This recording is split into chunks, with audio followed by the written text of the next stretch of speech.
This might sound harsh, but stay with me. Your relationship will experience rupture. There will be cracks, things will go wrong, you will mess up, and it will suck.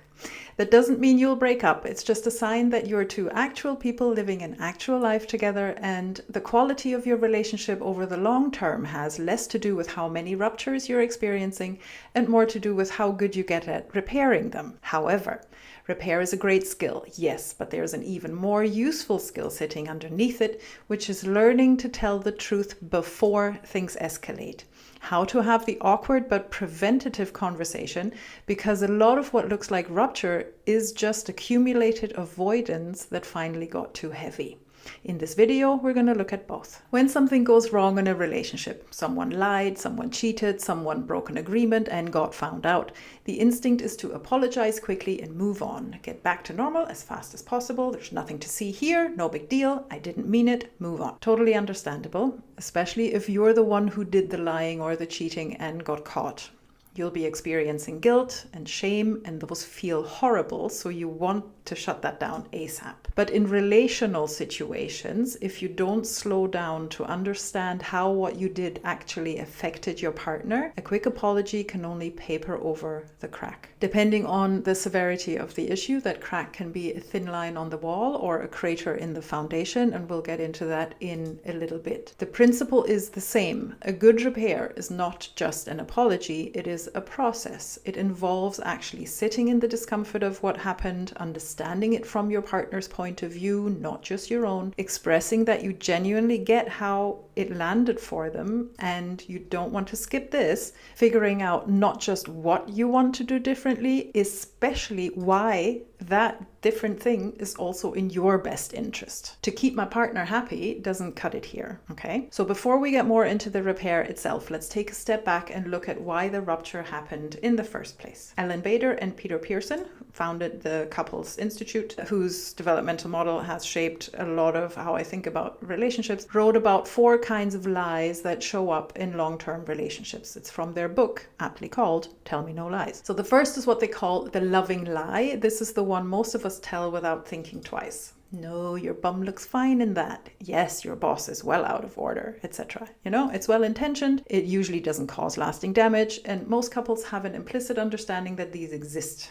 If you feel super strongly about the whole truth and nothing but the truth, you might want to have a conversation. But from my point of view, these are pretty harmless. I also think you have a right to privacy in your relationship and don't have to share absolutely every last detail with your partner. So I'd put selective omissions into this category as well. The second is the conflict avoidant lie. This one's more interesting and much more common than most of us want to admit. This is the small fib you tell or the small truth you swallow to avoid a reaction you don't want to deal with. You say you're fine when you're not. You say yes to plans you'd rather cancel. You know where this is going and you just can't be bothered to deal with it right now. So you say whatever you know they want to hear, just make it convincing. Every single one of us has done this. It's the equivalent of buying your kid candy at the checkout to avoid a meltdown in the middle of the store. The short-term effect is relief. The conversation doesn't have to happen. Nobody's upset. You get through the evening.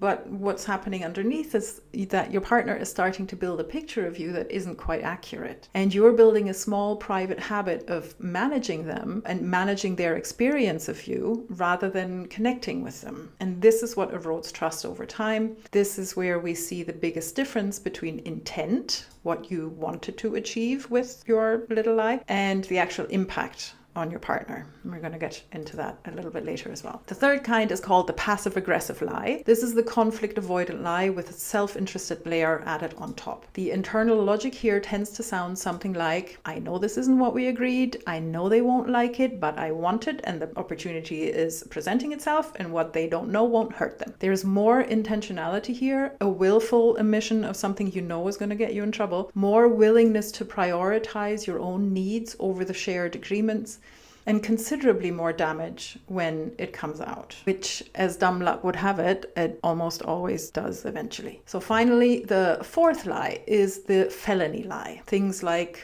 long-term infidelity, financial deception carried over years, a second family in another town, systematic gaslighting, If you're in a situation involving this level of rupture, I'd strongly encourage you to get support from a therapist or a coach. You can come back from this, but the honest answer is you probably don't want to do it without professional help. So let's focus on the conflict avoidant lies and the difference between intent and impact. These lies feel protective, but they aren't really protective of your partner's emotions. They protect your own comfort in the moment. They try to manage your partner's emotions, and once they find out, they rightfully feel hoodwinked and probably a little pissed. These lies also create distance because both of you are physically present, but at least one of you has stopped bringing all of themselves to the relationship. It's the sneakiest and most insidious version of relational disconnection I see in my office and experience in my own relationships, not gonna lie. The couples who have been managing each other for so long that they've forgotten how to actually talk, and then something comes out and the whole thing blows up into 1,000 pieces. The counterintuitive thing that Bader's work points towards, and that my own experience bears out, is that telling the truth in difficult moments, the moments where you'd rather smooth things over and move on, actually builds trust in the long run. It's teaching yourself and your partner that you'll be honest even when it costs you something. If you have an FJ in your type code, this is often a particularly sticky one. The impulse is to keep things harmonious and often genuinely kind in intention. I encourage you to have a think whether it's also keeping your partner from seeing the real you, though. Now, let's say something has broken, something happened, the kind that doesn't resolve itself. What does a repair look like? Repairs contain the following steps in roughly this order. Number 1, accountability. Owning what you did without immediately explaining why, without making it about what led up to it, without contextualizing it into something that feels more manageable for you. Accountability is sitting with what happened and letting it land. This is where you sit with your own guilt and shame.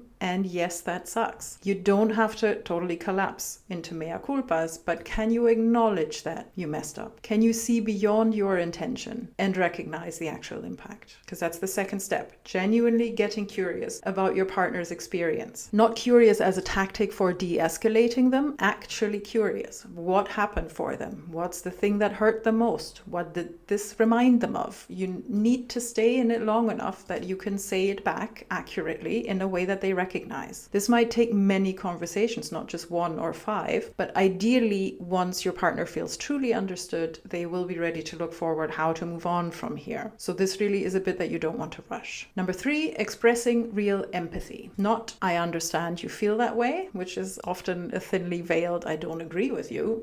You should feel this way. And you can, but to borrow words from Martha Kauppi, given what happened and what it means to you, it makes complete sense that this is how you felt. I totally get it. And again, actually mean it, don't perform it. Also a step to spend time with. Number 4, a plan for what you want to do differently in a similar situation next time. Not a promise that it will never happen again, which neither of you can really make. Something more specific that shows you've actually thought about it. This is also going to take time because it's basically a change process. So you'll need a goal and motivations and strategies to tackle the obstacles you're experiencing. And in your workbook, if you refer back to chapter 1, there's a detailed kind of goal setting exercise. So let me repeat. Repair isn't a one-time conversation. If something significant happened, your partner may need to come back to it more than once. They may have intrusive thoughts or feel the impact again and again, a week, a month, a year later for no obvious reason. And a good repair involves being willing to revisit, to stay with it without communicating that you'd like it to be over now, please. And likewise, without you collapsing back into this shame bucket yourself. These are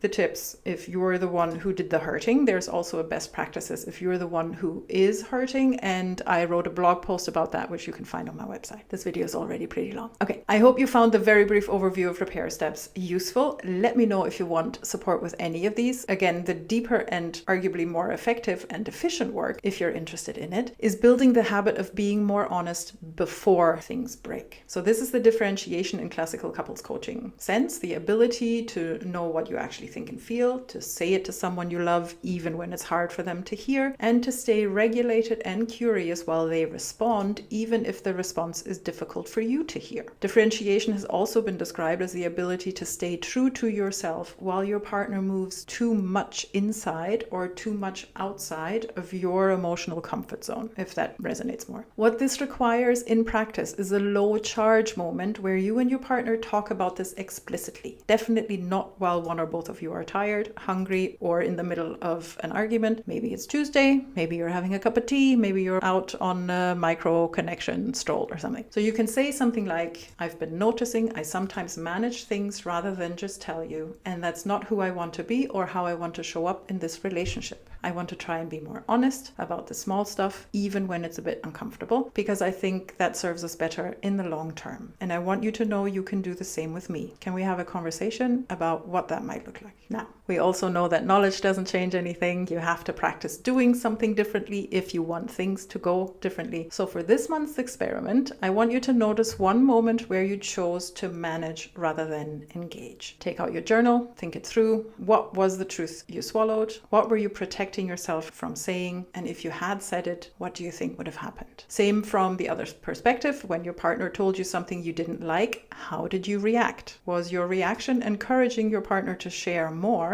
Or if not, how did it shut them down? And what was that protecting in you? Feel free to take notes in your workbook. You'll find it at dorisfulgrabber.kit.com/2026-videos. Link is in the description. And this video, in case you weren't aware, is part of a year-long series on relational intelligence. If you're new here, I'd recommend starting from January to get the full arc. And if you're in a situation where a rupture has happened and you honestly don't know where to begin, or you've tried the conversation and it keeps going sideways, that's what I'm here for. You can book a consult through my website. I work with couples directly, and sometimes a few sessions is genuinely all it takes to get a conversation unstuck. Next month, we'll be looking at what actually keeps desire and interest alive in long-term relationships. And if you like this video, you're probably going to enjoy this next one as well. I'll see you there.